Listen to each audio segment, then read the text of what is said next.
Okay. So actually, that is also the part of the presentation. But yes, this is about a language called Dhimal, which is in West Bengal, and I did a field survey twice, once in 2014 and then in 2016. So both of my stays were for around a week. And within this 2 years gap itself, I saw lots of changes in the community. And then now also lots of changes has occurred. Earlier, that area, the Dhimal community was not recognized by the government. They were merged with Rajbongshi community.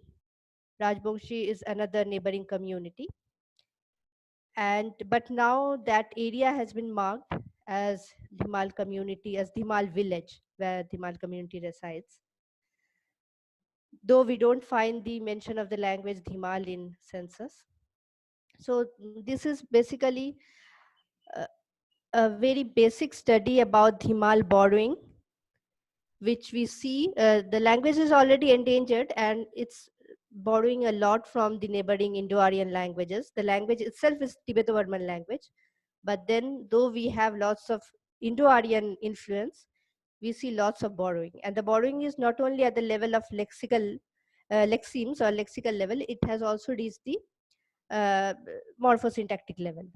So it's making alterations in the grammatical structures as well.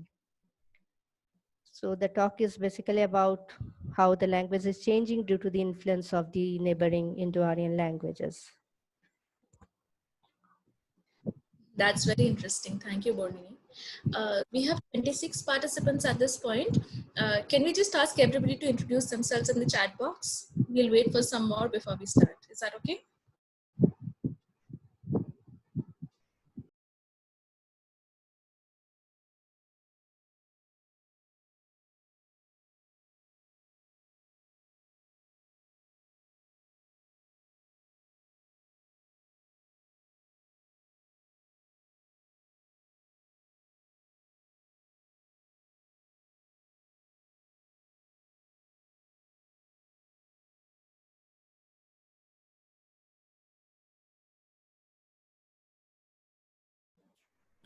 So for the time being, I have just opened the chat box.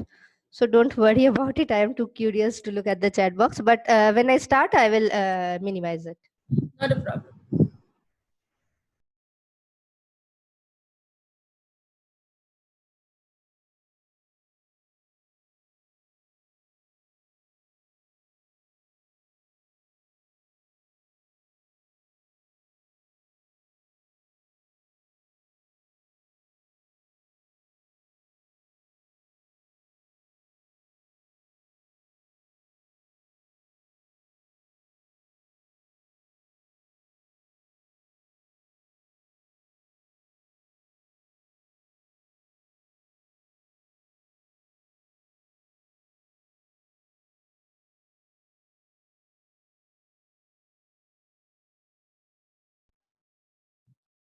Bornini, I think it's better we start now. It's already 11:06.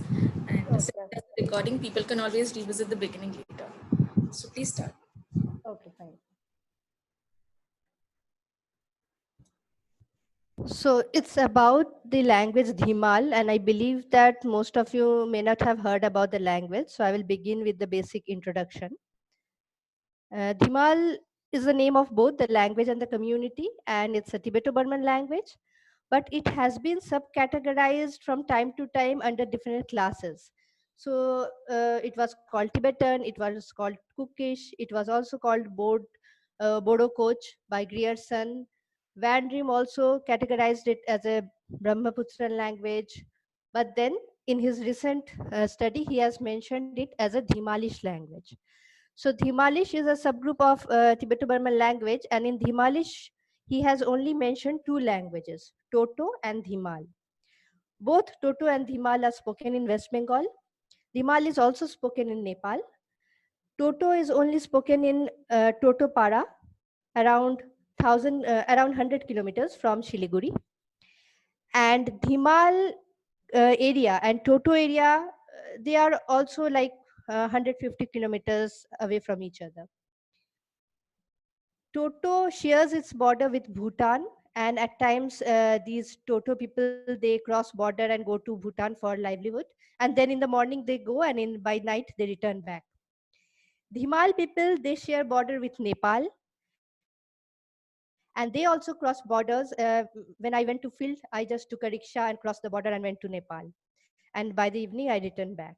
So Dhimal community, they also go and they return back. So they both share, they have international borders, and both the languages have Indo-Aryan influence, and both are endangered languages. I also had the opportunity to visit Totopara and collect some Toto data. So I know that the community is, the language is dying because there are lots of government schools, basically one government school and one private school in Totopara, and the medium of education is English, Bangla, and also Nepali at times. So the influence of these Indo-Aryan languages are there. In Dhimal also, the situation is more or less same. They have a school in Dhimal area. It is a Nepali school. The medium of instruction is Nepali. And the community is also slowly, though the medium of communication is Nepali, they know, all of them mostly know Nepali, but the Bangla influence is also there, as the major language of that area is Bangla. So there are two maps you can see. One is the lighter one. It looks older, and it's indeed older, figure 1. This I downloaded around 1 year back. And the second figure is a recent one, which I downloaded like 2-3 days back. So you can see the difference. The difference is that the area is marked Dhimal, and there you can't see the school. But in this larger picture, you can see the school, Dhimal Nepali school. This area where Dhimal community lives, this area was not earlier marked as a Dhimal village, but it is a very recent development where the area has been marked as Dhimal village.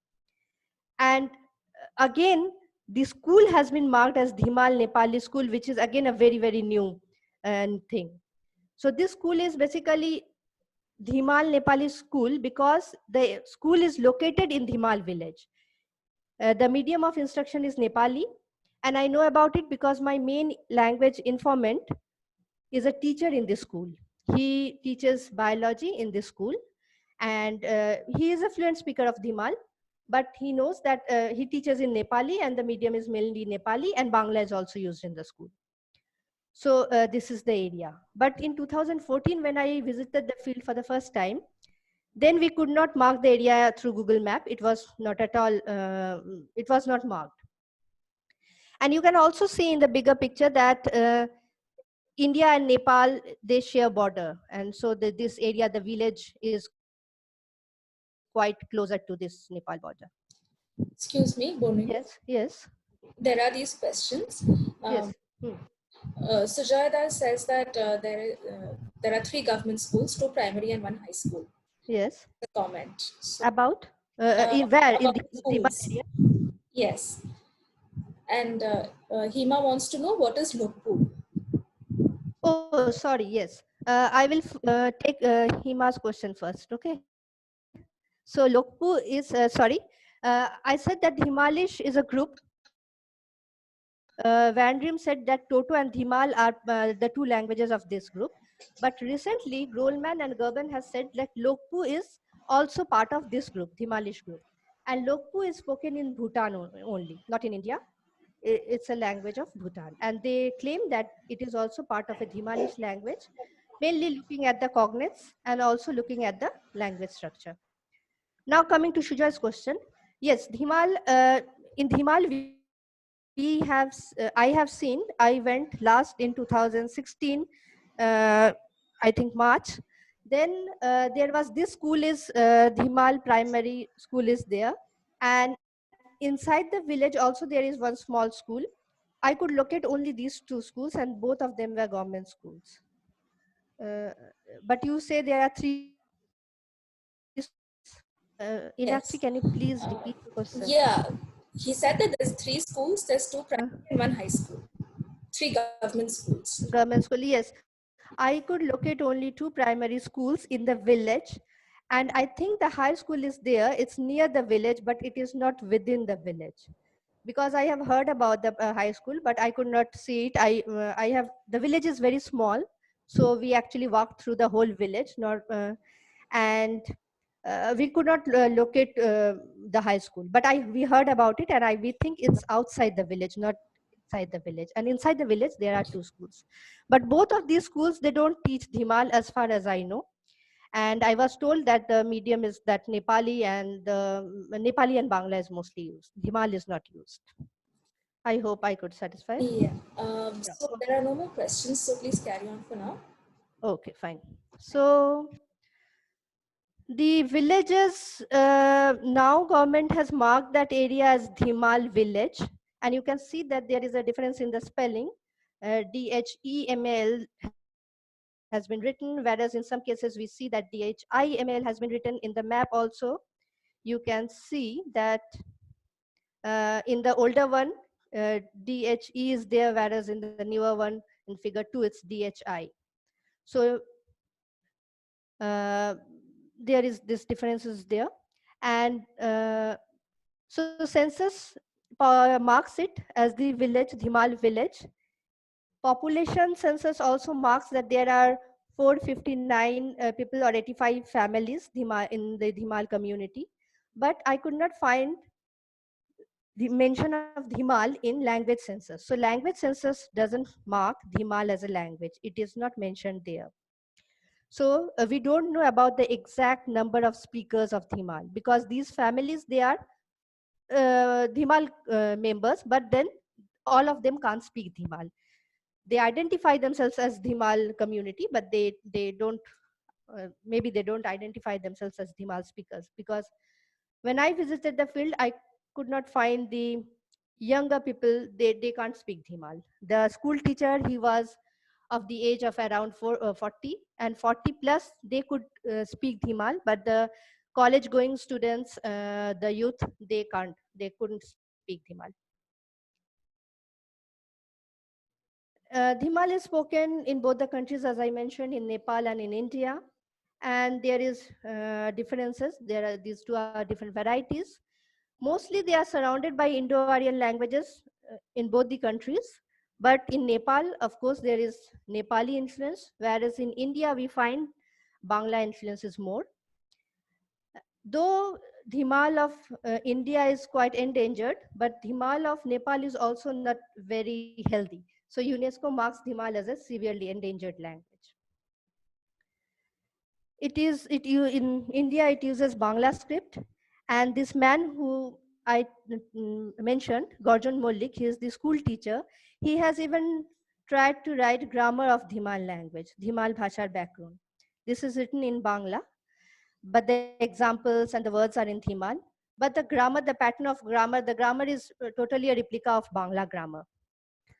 But he has tried, he has written this book. He has also written some of the books where he has collected the folk songs of Dhimal. So the language is mostly surrounded by Bangla, Nepali, Rajbongshi, and Hindi. So all of Dhimal speakers can speak Bangla, Nepali, and Rajbongshi. Some of them can also speak Hindi. Hindi influence is mainly from media, whereas the neighbors are being from Bangla community or Nepali community or Rajbongshi community. So now coming to borrowing, the most obvious socio-linguistic factor favoring borrowing is widespread bilingualism. So in this case, we know that Dhimal speakers are multilinguals. They know Bangla, they know Nepali, they know Dhimal more or less, but then they know many of the Indo-Aryan languages. So there is intense bilingualism. There is also lots of cultural influence. As we know that these neighbors are the speakers of Indo-Aryan languages. So the cultural influence is quite high. And then we see borrowing resulting from that. The borrowings are not there only at the level of lexicon, but also at the morphosyntactic level, and of course phonology. So we know that the borrowing can be of core and non-core words. So core, the basic vocabulary, and non-core is the culture-specific words. So As I said, that the cultural influence is a lot. So we see lots of words being borrowed only due to this influence of the culture, because they see the festivals which their neighbors celebrate. Those festivals might not be part of their inherent community, but then those concepts, those festivals, those rituals, everything has been borrowed. And along with those concepts, the words have been borrowed. Lexically induced structural changes are there. So when the words are borrowed, it creates changes in the whole structure. That's what we find. And when there is a dominant language and a minor language, then the change can happen at any level, and anything can be changed due to contact induced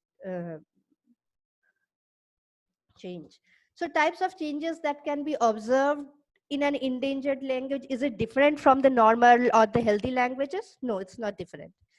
The changes are same, more or less it's same. Only difference is that the frequency is more for the endangered languages. We see lots of words being borrowed when the language is threatened or endangered. So the quantity of borrowing is huge, and also the rate or speed is more. So within 2 years of gap, lots of new words have come into Dhimal from other Indo-Aryan languages. So the speed and the frequency is high than the other so-called healthy languages. And of course, the uh, language Dhimal is trying to become more like that of Bangla, because Bangla is the dominant language over there. So there are direct borrowing and also loan blend. So direct borrowings, as we know, are direct words which have been borrowed with minor phonological changes. You can see the word Prakritik Dharma.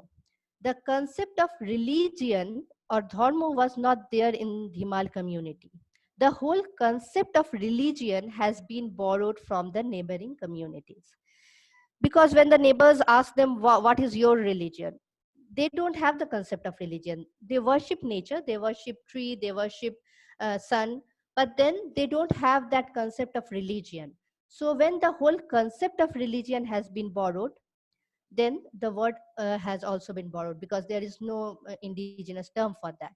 So Prakritik Dharma, the whole concept and the words have been borrowed. And then there are borrowing where we see there are compound words where one word is borrowed word while the other word is Dhimal word. Uh, so first, let's look at the direct borrowing. This is the list of some of the words which have been borrowed in Dhimal. So now I wanted to look at whether these words are really borrowed, or are they part of their own lexicon. So I tried to locate at the cognate. What I did was that I tried to find the Dhimal words and its parallel in Dhimal of Nepal, in Lokpu and in Toto. As we know that Lokpu and Toto has also been mentioned as Dhimalish languages. Of course, I could not find parallel of all the words in all these three languages, but for some I could find. So you can see that Kopal is forehead, but which I think has been borrowed. In Lokpu, it is Cheva. So it's quite different. Similarly, Pahad, hill. In Dhimal of Nepal, it is Kong, but in Dhimal of India, it has become Pahad. Similarly, for Jongol, also you can see that the word is Deen in Lokpu and in Toto. So in both these languages, the word is totally different, but in Dhimal of India, we see that the word is similar to that of Bangla. Again, same for the word yellow, where you can see the in Dhimal of Nepal, it is Yoli, Yoli, but in Indian variety, it's Holdia. Holde is the term in Bangla. Handi is again a word which I think has been borrowed from Hata. And in Lokpu and in Toto, it is Dimli. There is another word in Toto also for walking. But as I told you that Toto and Dhimal, both are endangered and both has been largely influenced by the Indo-Aryan languages. So for some of the words, like the word in number 6, Mosi, you can see that Mosi has also been borrowed in Toto. So the word for maternal aunt is Mosi in both, in Dhimal and in Toto, though it is you in Lokpu. So in Lokpo, it is totally different, but in Toto and Dhimal, we find the same word, which I think is borrowed from Indo-Aryan languages. For night, again, it's different in Toto and Lokpo. To fly, it's different in Lokpo. For the last word, Ghonong Ghonong, which I think has been borrowed from Bangla Ghono Ghono, which is an adverb, I could not find a parallel in any of these languages, neither in Dhimal of Nepal, Lokpo, or in Toto.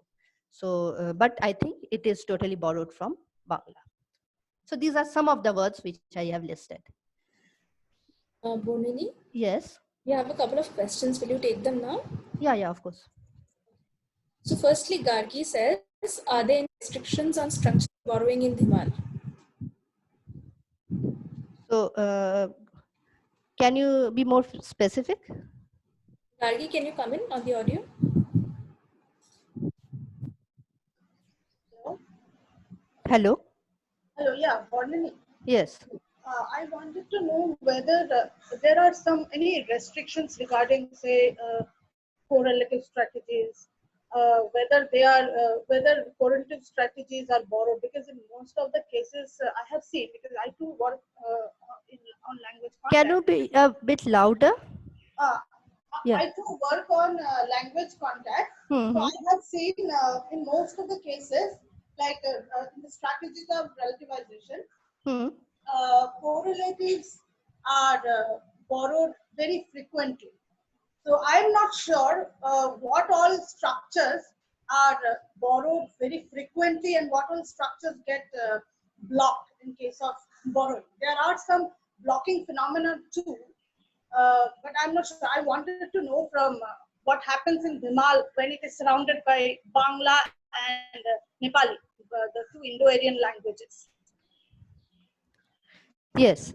So as far as I have seen that, it is mainly now at this stage, it is mainly borrowing the open class words, and in the structure, if you look, the change is not so strong yet.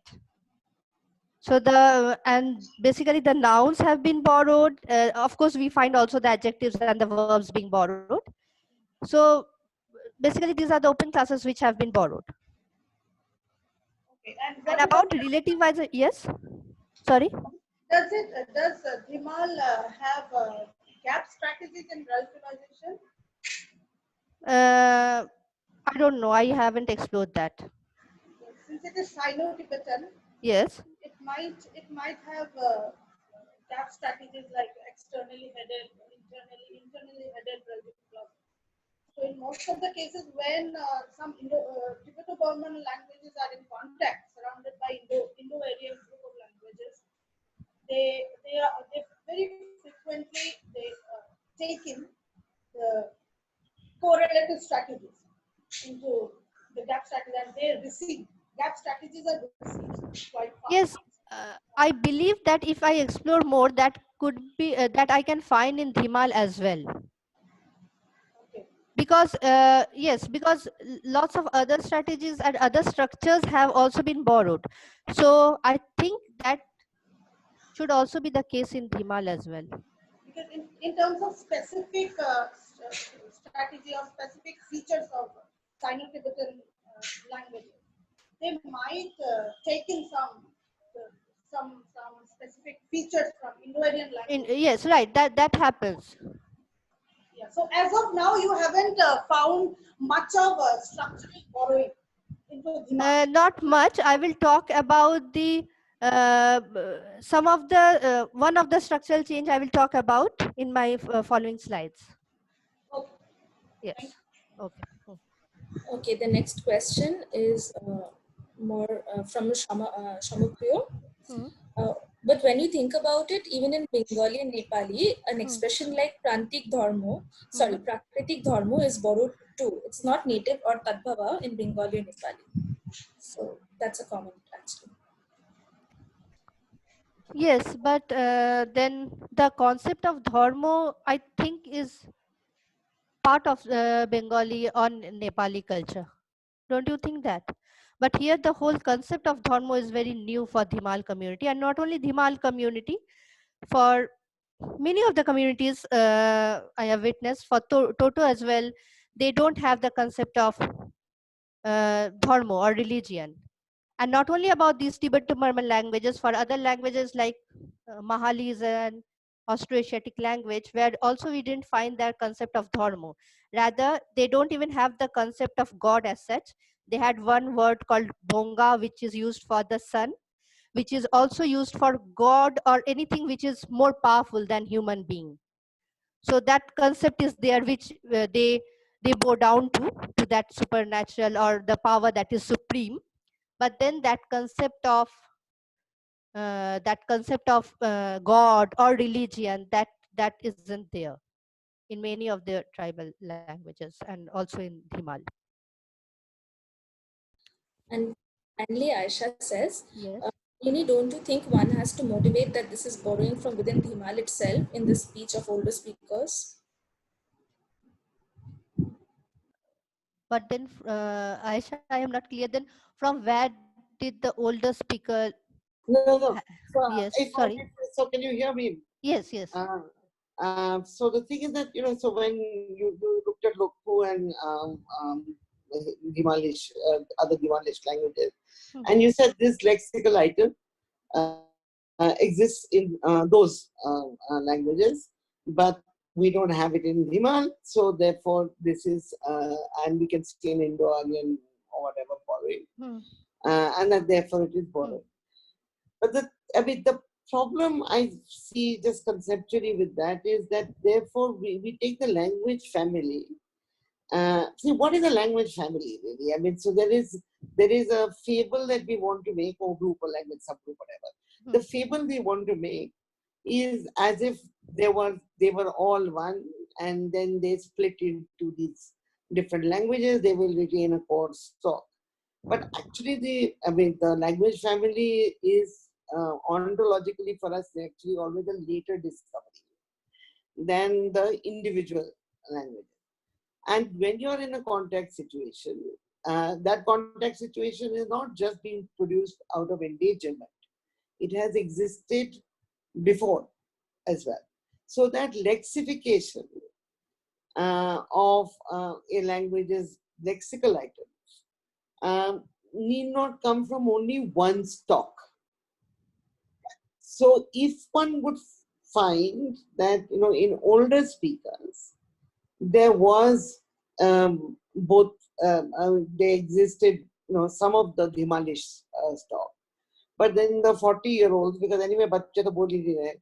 So that if the bachchas were, if the 40-year-old who would have, you can then reasonably conclude that they actually were exposed to that stock. They could have, but because of their current bilingualism and the attrition of lexical structures, or lexicon seeds, that then now they go for the, they just borrowed the other term.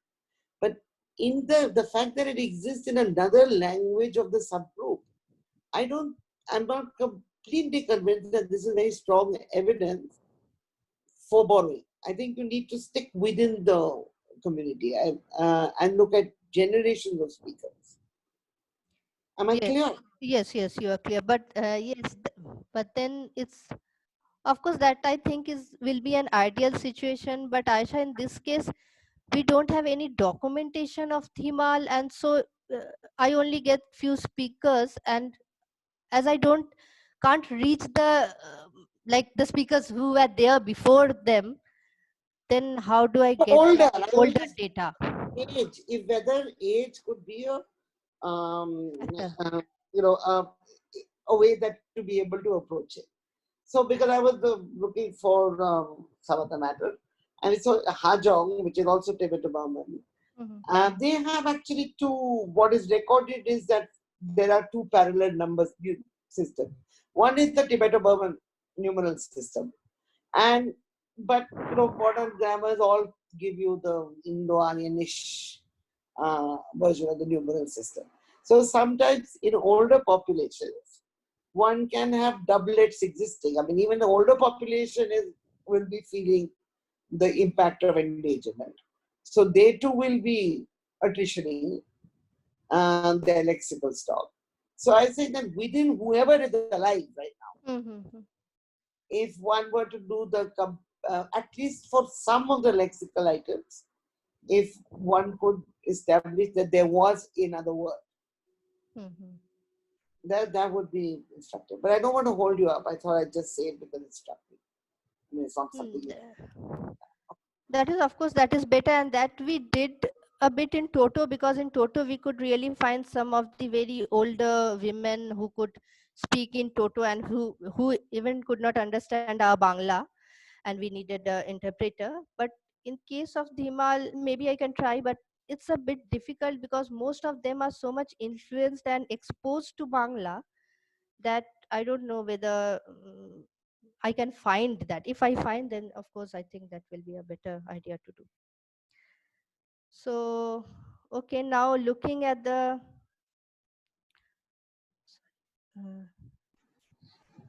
I'm sorry. yes. From Shamapriya to Aisha, actually. Okay. Dr. Kidwai, if we find Indo-Aryan lexical items in Dhimal, wouldn't even that imply a loaning at some early stage in history? So in a way, it's pushing back the date of borrowing, not necessarily denying borrowing. Yeah, first of all, nobody calls me Dr. Kidwai. I don't know who that is. My name is Aisha and everybody calls me that. The second, so, I mean, I have a general problem with the idea of borrowing in multilingual context. I rather think that what builds a stock. So, of course, there is a tendency to see people as purer and more isolated in an older age, and to think that they were all monolingual speakers. This is a completely Eurocentric perspective, and I don't think that it is something that Eurocentric, like 19th century modernity produced perspective. I don't think that this is true, especially of the Tibeto-Burman and the Austroasiatic populations who have been migratory over long distances, especially the Austroasiatic. And so what conceptually, I mean, I don't want to, it's not an attack or anything. I mean, in the sense, and it's a major charge in anybody who works on borrowing. But what conceptual use is the term borrowing? Because then you're saying that that there was, when the presupposition is that they didn't have this word, that they didn't have this concept. And I think they take the point that Abonini made about religion. And then they went and they got this from someone else. So rather, I think that it's productive to think of these languages, which are contact languages, as being lexified by different stocks, because the speakers were multilingual or whatever, some varieties, but at least worth exploring. So which is why I think that maybe there was, you can call it borrowing in an earlier age, but maybe it was just lexification. And I think we should keep that hypothesis in mind. Okay. So sorry, Bonini, for taking over your talk with my ideological beliefs. I'll shut up now. But Aisha, I wanted to ask you one question. No, now you carry on with your talk. We talk later. Okay, fine. So, okay, then. There are no more questions, so please carry on. Okay, fine. So then about loan blends, I already talked about them, that they are compounds where I see one part is from Dhimal, whereas the other is, as I say, it's borrowed. So the word for gach thokra, which is woodpecker, Shing is for tree and thokra is the thokra, gach thokra. Similar words, we also have Parvati Bejang, Shiv Bejang. Parvati is again the Hindu goddess, and I believe it is borrowed because I don't see them worshipping idols. I don't see them. When I went on 2014, I couldn't locate. There was no temple in the village, but after 2 years, when I visited the village, there was a newly built temple. And then they took me there. They were very excited that now we have built a temple and you should come and visit the temple. So, so I feel that is a very new development in the community. And then there are words like Parvati Bejang. Bejang is the word for female and Vajang is the word for male.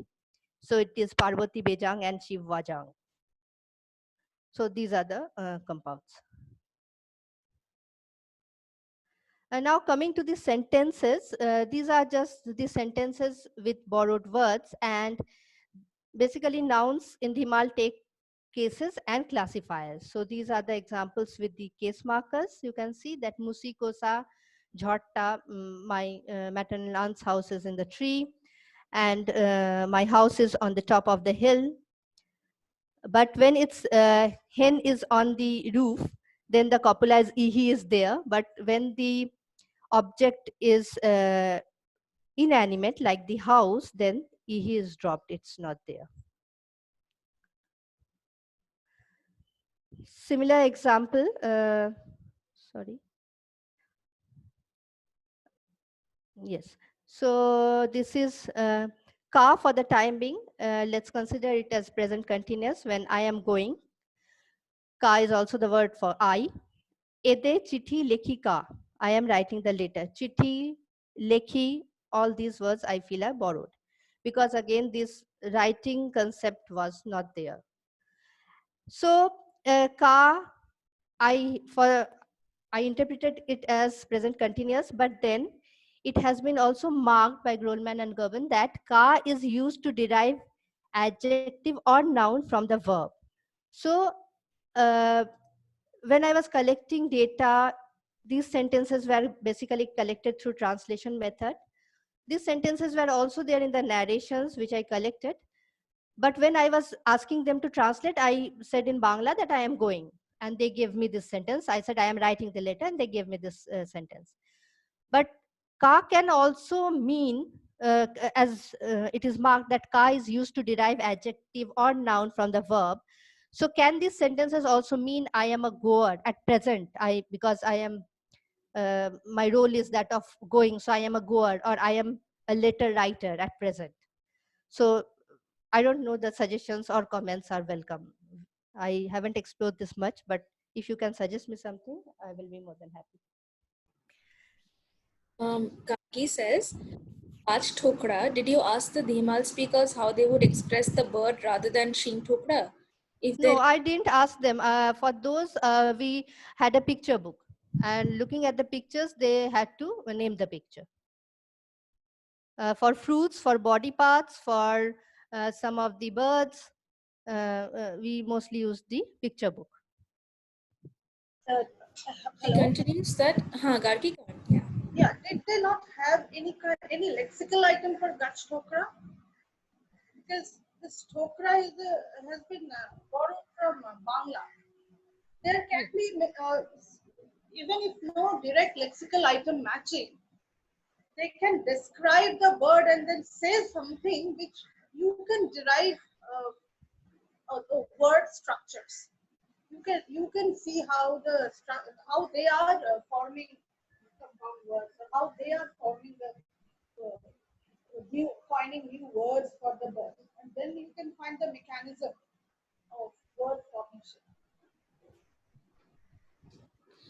Gargi, I'm sorry, your voice is fluctuating, your volume is fluctuating.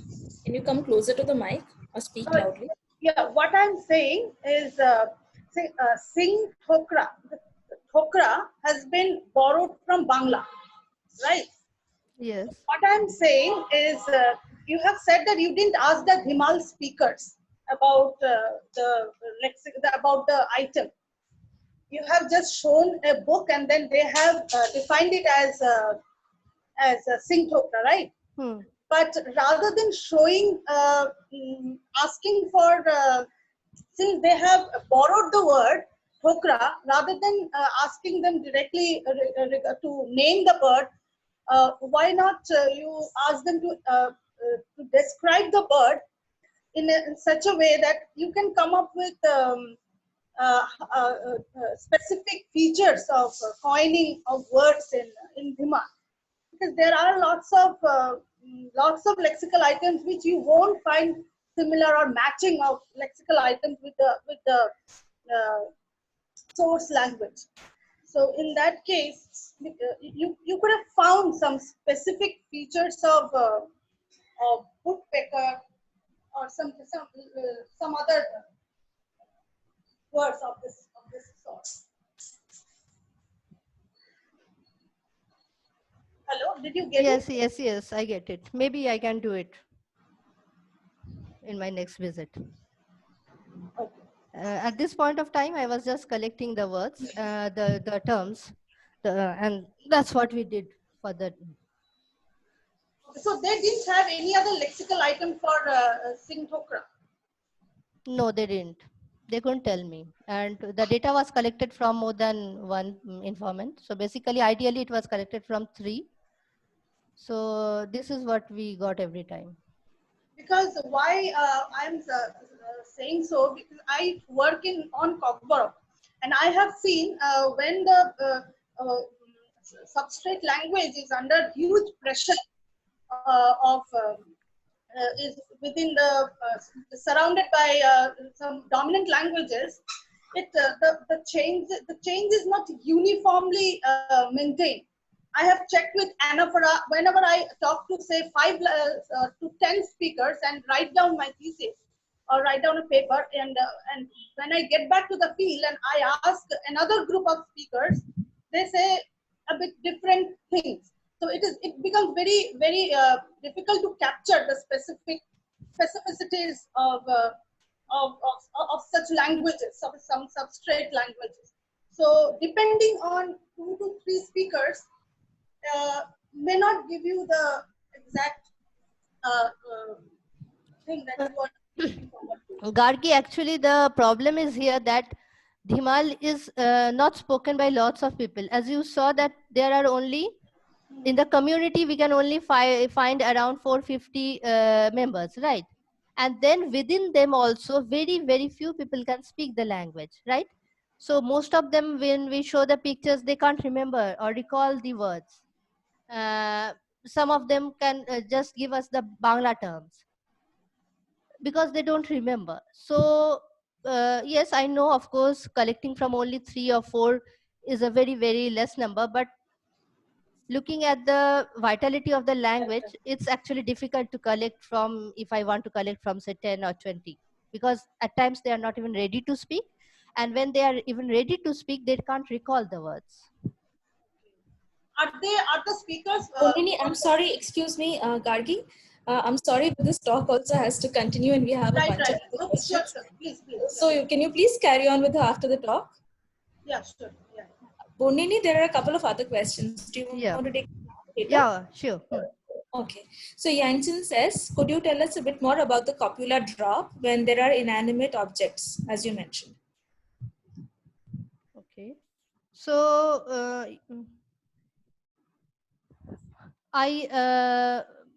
basically this is what I can say. I don't have much to offer, but yeah, when I found in most of the sentences where the object is not where the object is animate, like if it's animal or human being, then the copula is there.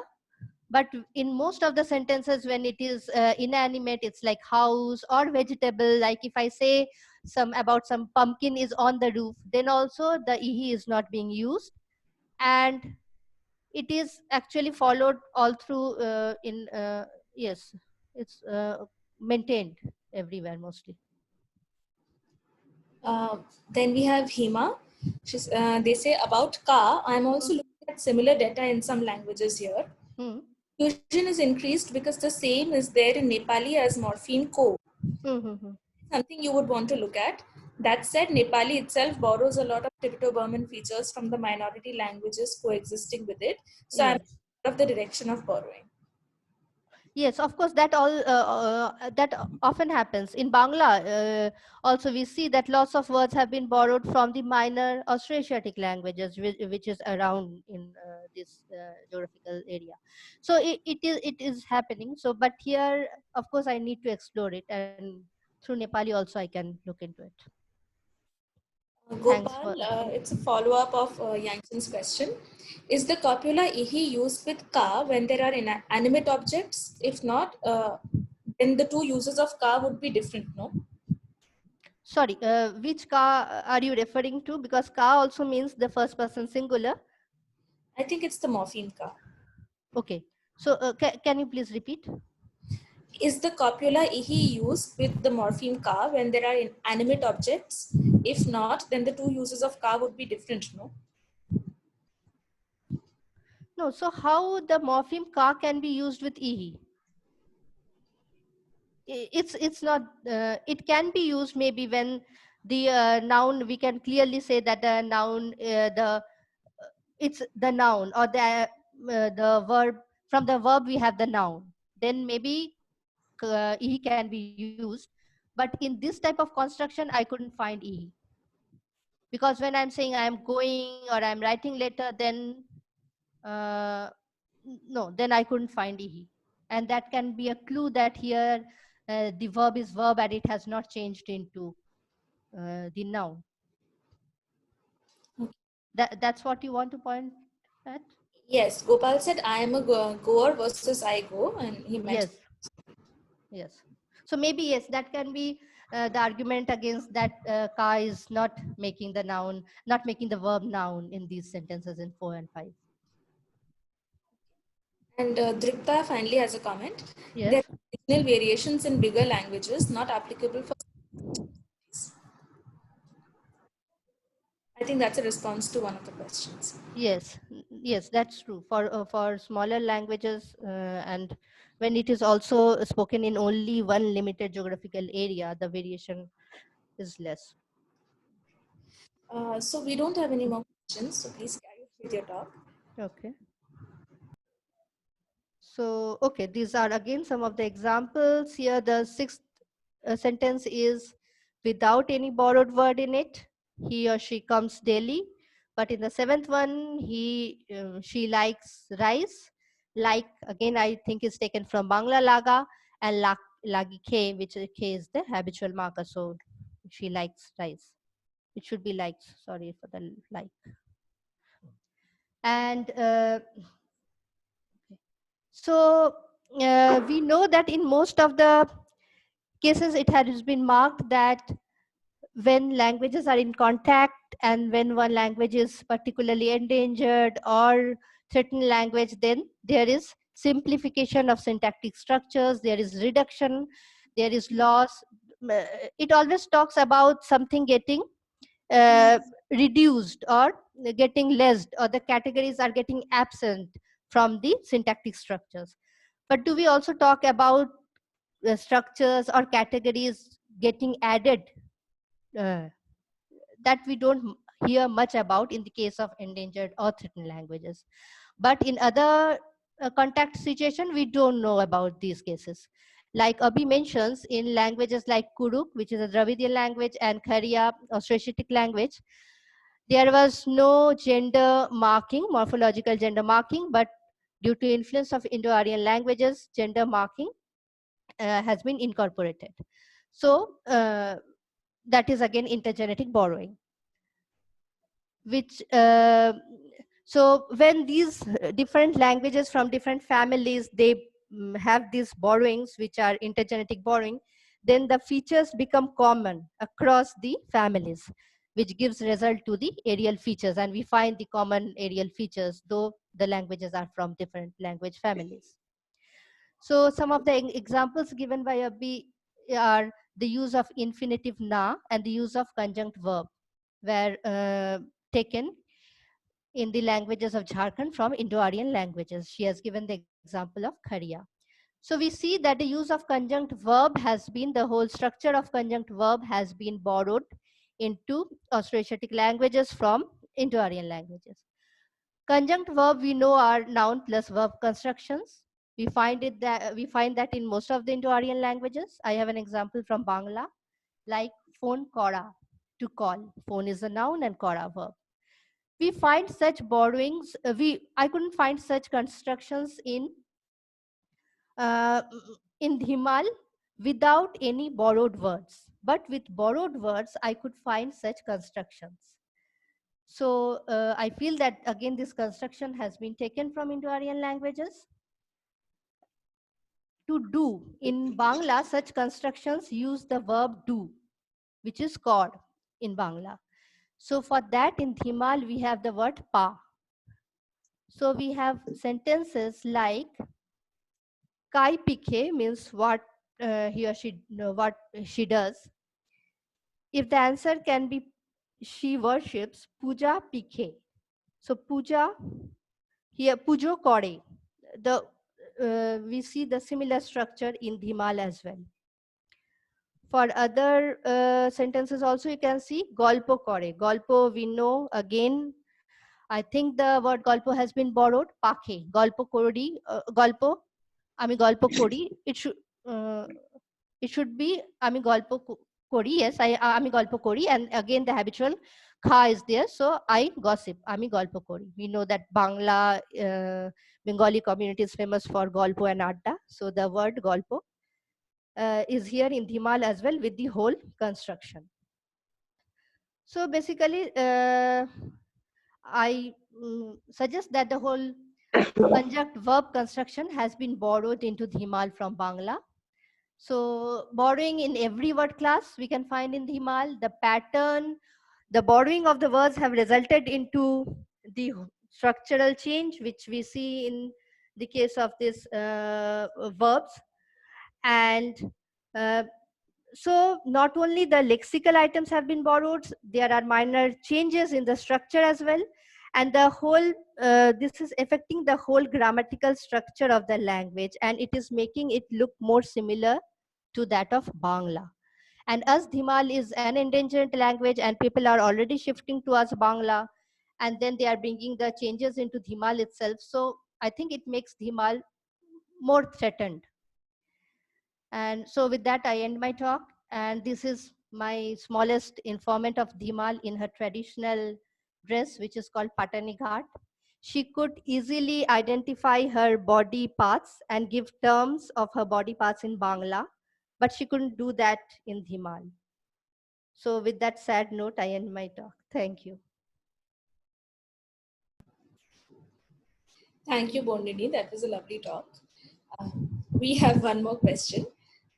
Shubhpriya says, in Bengali and Indo-Iranian in general, these noun-verb compounds are so common because verbs are more or less a locked class. Is that true for Dhimal too? Can you please repeat?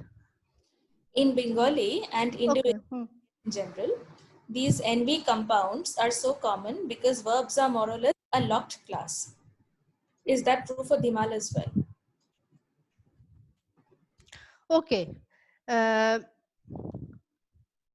Maybe so, because in most of the Tibetan languages, in most of the Tibeto-Burman languages, we don't find such constructions. And though we find ECVs, we find ECVs in other languages, in other Tibeto-Burman languages, but we don't find, it's more like a locked class, I believe. Thank you. Inviting more questions.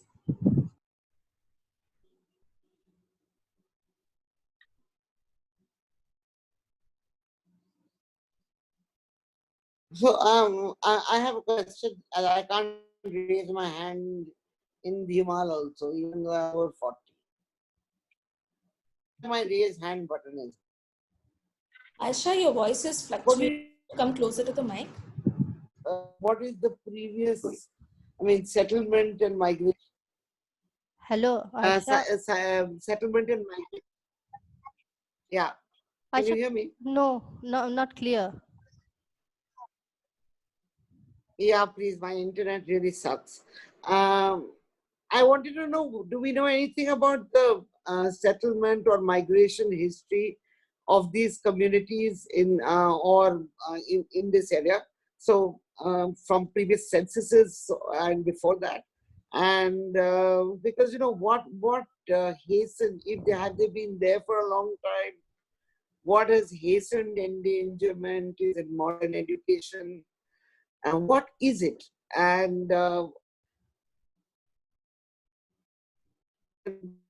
there are no older speakers, then how much what we really say is, well, even the 40-year-olds don't have great lexical recall. But is that it, or can we say more?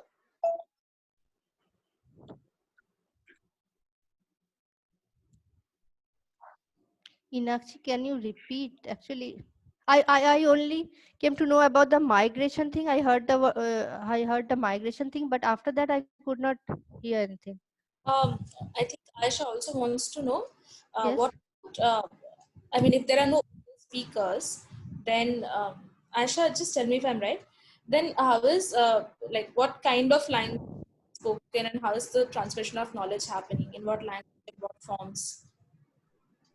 Yes, No, no, actually no, the no, huh? no, no. First, just answer the migration Yes, a history. migration history. Yeah, they have migrated from Nepal, and I could not find any documents or documentation of the migration. But the story they believe in is that they settled down near the Mech River. So the Mech River is there, and they settled down near the Mech River, and some of them were there in Nepal, while some descended down to India. And so they say that it's been long time ago, and they could not say that it was like my grandmother who came or my grandfather who came. So it was like before that. So of course they are there for more than 5 generations, 5 or 6 generations. They are there, but still they interact with the Himals of Nepal. They get married there, and then people of the Himal community of Nepal, they get married there and they come to India and stay in the Himal community of India. And they also mark that there is some differences in there is where the variety is different from that of Nepali Dhimal and Indian Dhimal. But yes, I could not find any uh, documentation of their migration as such. No, I mean, it's not so much the documentation. I'm wondering, so what were the professions? So what was the degree of contact, if you want, with the Indo-Aryan speakers around? So were they isolated?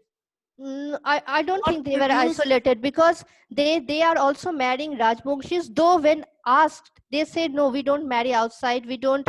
It's not allowed. It's not permitted. But I was talking to a man, and he said that no, it's not possible. We can't. We don't have inter-community marriages. And then I asked him, please send your wife, and I will ask her some of the questions. Then he said no, she can't tell. She is Rajbongshi.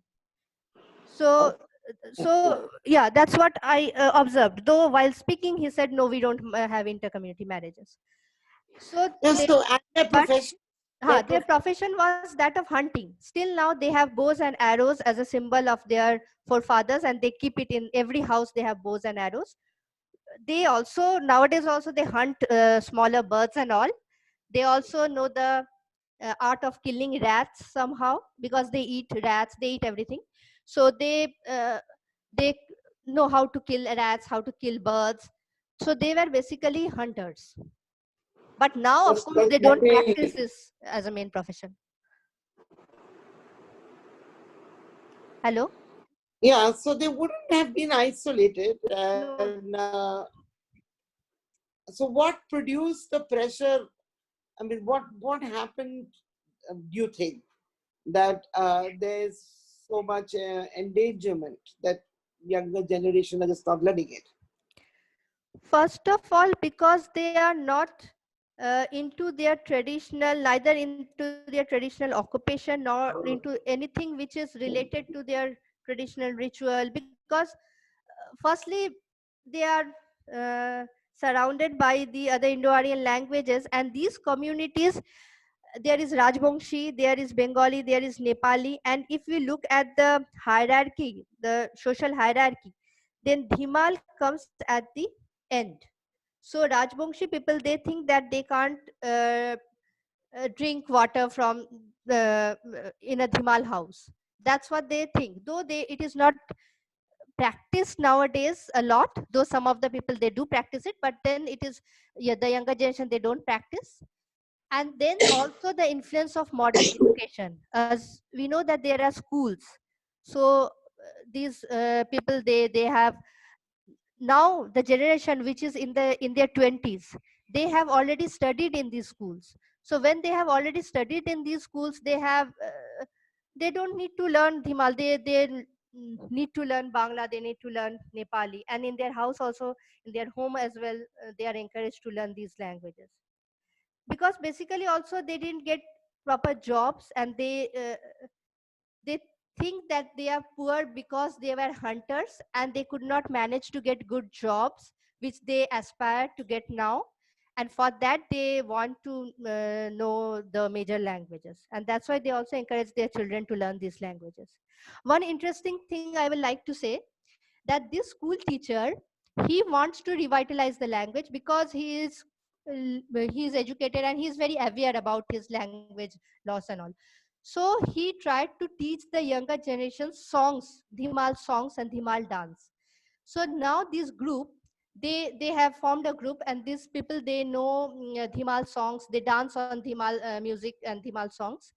And these groups are being called by the different societies, not only societies but also by the tribal departments of different universities, like North Bengal University, Ranchi University. They are invited to perform, and when they perform they are getting paid for that. So this is making these young girls and boys encouraged, and then they want to learn, but they only know the songs, they only know the words. But when I asked them the meaning of the song, they only said it is a fishing song, it is a marriage song. They could not tell me the word to word meaning, or the even the meaning of the sentences. But they have learned the song, and they perform on those songs because of course they are getting paid, and they like visiting places, and they know they could do that because they know Dhimal songs. Uh, I have a question, which is kind of a follow-up of what you've said. But is there any domain where exclusively Dhimal is used and no other, form? I mean, there is a reason why Dhimal would be retained because of that domain or that usage. Yes, there is one domain, and it is the domain of some spiritual act where they use Dhimal, and then it is, they don't allow outsiders there, and then they perform some of the rituals where it's not related to any ceremonies like marriage or anything. These rituals are mainly for if someone is ill, then they do these type of rituals, and then there they say some of the things which are in Dhimal, which we are not allowed to hear, which we are not allowed to record.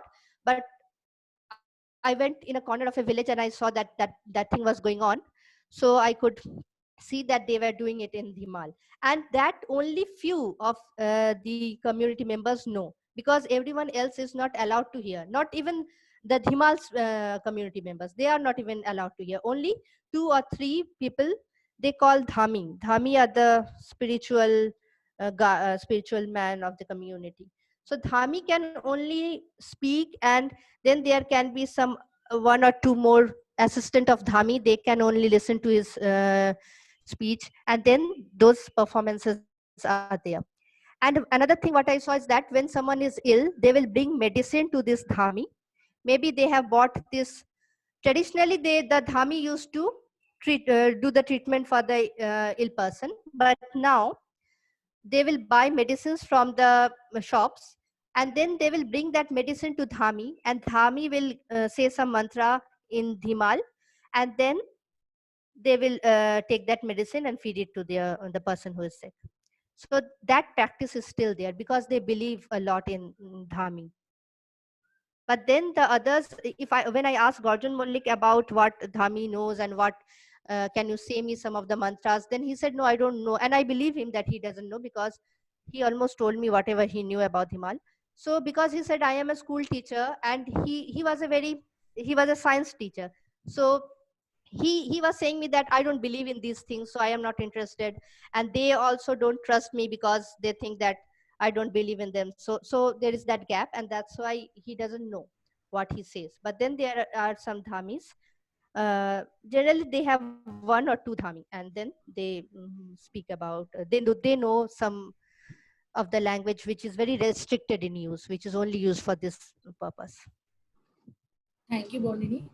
I'm also wondering about the prestige situation. I mean, I can understand that there's low prestige, but is there any interest at all in learning the language when it comes to the kids?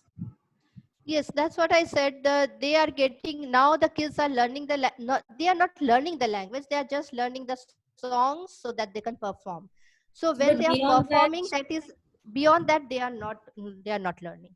okay, okay. And that also they are learning just because they are getting paid, and also because they could go to visit different places, because generally they were only staying in their own village. They were not going out, but now they could go out, and that's why they like learning the songs, but they are not at all interested in knowing what these words mean or what these sentences mean. Okay. So we have a bunch of comments and questions. Aisha says tribal people as performers for middle class Indians to enjoy India's diversity seems a trifle disgusting. And, Sorry. Yes. no, that was just a comment. And Yes. fusion of modern and folk medicine, so that's cool. Karthik has a question. In the beginning of the talk, you said changes observed in Dhimal are normal changes. Do these changes signify social meaning? Normal changes, did I mention that? Do these changes signify social meaning? Do you mean by the social changes, the changes in their practice, or the linguistic changes? In both way, I think it is affecting. There is the social change as well. I For think their so. yes, I'll explain the context of the question once more. yes, yes. So for in specific cases, for example, one of the very well studied case of language change was the Hungarian by Susan Gall. Mhm. So the Hungarian in Austria, she also observed similar lexical borrowing, heavy lexical borrowing of Austrian German into Hungarian, spoken in by the Hungarian community. Over there, these borrowings were restricted to a very specific group of people. And then these group of people wanted to show themselves as people who are moving towards modernity, people who are moving away from the agrarian life and moving into modernity. So there was a social meaning with this borrowing was clearly seen. So do you see any such social meaning being expressed by people who frequently borrow these words or frequently use these words? I think it is just the opposite, because they are Hmm. moving towards modernization. They are changing. It's not like they are changing, that's why they are moving, because they don't want to their traditional education system. They want the modern education. They want to use the modern technology, so they are forced to learn the language which are there in these domains. So it's just the opposite. When they are going to schools which are Nepali or Bangla medium, then they are forced to learn these languages. And of course, when they are changing, the language is changing accordingly, because they are learning those things. So uh, in the Dhimal community, one man, you assisted me in the field, so you might remember that one man was there. He was contractor. Do you remember? He was the richest in the village. So Yeah, we did go to. yeah, we went to his house. So the village, he had the house which was unlike the other houses, which were the traditional houses. So he got the job of contractor. He was a government contractor, I believe. So his whole traditional thing was changing. He had a house which was unlike the other Dhimal people, so he didn't have the traditional house. The traditional house was a bit different, which they made a bit on height, because they wanted to save themselves from elephant attacks. That area is prone to elephant attacks. So when they are shifting towards modernity, when they are shifting towards that modern way of life, they are forced to change into the languages of these modern domains, and then their social life is of course affecting that. Can we call these lexical borrowings as acts of reception? Like as Polsky and Campbell describes, these are changes that are probably specific to endangered languages where huge lexical borrowing takes place because we are trying to move towards the major dominant culture or towards the major dominant language. Can we call them as acts of reception? Yes, I believe so, because the rate in which they are borrowing, they are trying to becoming like the major language. And one more they are thing on trying, whether they are trying it consciously or not, that is another thing, because in some cases it is the conscious effort, but in other cases it might not be the conscious effort. In some cases obviously it is the conscious effort. Okay, so one more question on the endangerment. So Dimal, as you already told, is a transnational language. So language that falls between two nations. Okay, so now the borders that came up much more recently than probably were before or after Dimals migrated. So does this border itself have any effect on the Dimal community? Do the Dimal community in India, do they have a constant contact with the Dimals in Nepal? Do you think the border has something to do with the let's say their traditional practices and even the continuity of language? I don't think the border is affecting them much, because the border in that area is very lenient and they could easily cross the border. They can just walk and cross the border. It's not so difficult. And we know when I talked with some of the community members of India, they said that they have their aunts living in Nepal and they go there, they visit there, and they easily cross the border and they do visit their extended family who are staying in Nepal. And then the people who are staying in Nepal, they are also visiting them. So that connection is already there. It's not very difficult because of the international border. I don't think it's difficult at all for them. And it is not very uncommon, because in Toto also we saw the same thing. Toto shares the border with Bhutan. In the morning they cross the hill and they go to Bhutan. They work in the orange field and they pluck oranges and all. So they work there as daily wages, and then by the evening they return back to their own village in Toto. So they cross the border very easily. They go in Bhutan, they work there, they get paid, and then they come back to their own Toto Para by the evening. So there is also the international border, but then it is not difficult to cross. Okay, thank you. So Joy is asking, normal changes needs to be questioned. Is it normal or what is, is it normal or what? Is it decided by us? So. No, I don't remember mentioning the normal thing. I'm also wondering if I did, then why did I said that normal? No, I can't say it's normal or abnormal. No, I can't tag it like that. So how can we say that it's normal or it's not abnormal? Surely we can't. Thank you.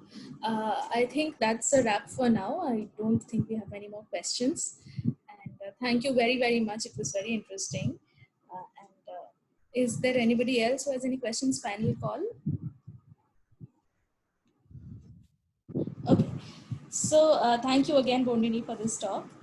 Our next talk is on the 3rd by Sujoy Sarkar, who's talking about linguistic human rights in tribal education in India. It's at 2 p.m. on the 3rd Sunday, so please be there. Thank you so much. Okay, thank you. Bye. There's a lot of thank yous and compliments coming in.